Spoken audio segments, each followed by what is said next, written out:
월급을 되돌려줘야 하는 교원들의 이야기 연속해서 전해드립니다. 민간 위탁 영양사와 학교 영양사는 같은 업무를 하지만 8년 전 규정 때문에 민간 업체만 경력을 더 높게 쳐주고 있다고 합니다. 경력은 줄이면서 정작 영양사들의 업무 책임은 늘리는 모순을 보이고 있는 건데요. 김호정 기자가 취재했습니다.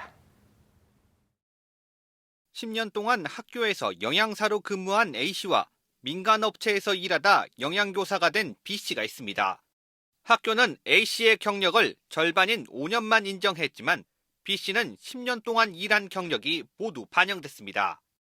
공무원 보수 규정에서 학교에서 일한 경력은 50%만, 만약 교원 자격증이 있을 때는 80%를 인정하도록 했기 때문입니다.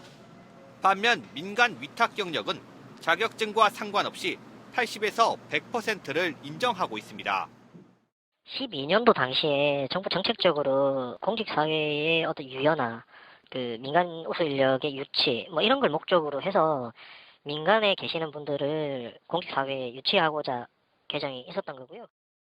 지난해 전국 초중고 특수학교 급식소 가운데 학교 직영으로 운영하는 곳은 98%인 11,596개 교에 달했습니다.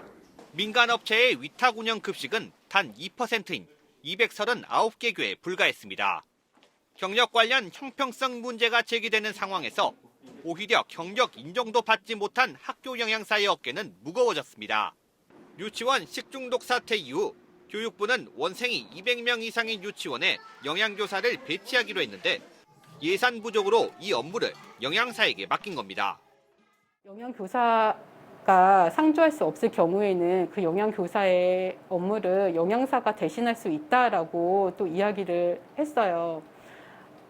저의 관점에서 바라보면 교육부에서 말하고 있는 영양교사의 업무를 자기네들 편의에 맞춰서 끼웠다 뺐다 한다는 느낌이 굉장히 강하게 들어요. 영양사에게 주어진 과도한 책임과 업무 등을 해소하기 위해서는 8년 전 규정을 현실에 맞게 바꿔야 한다는 지적입니다.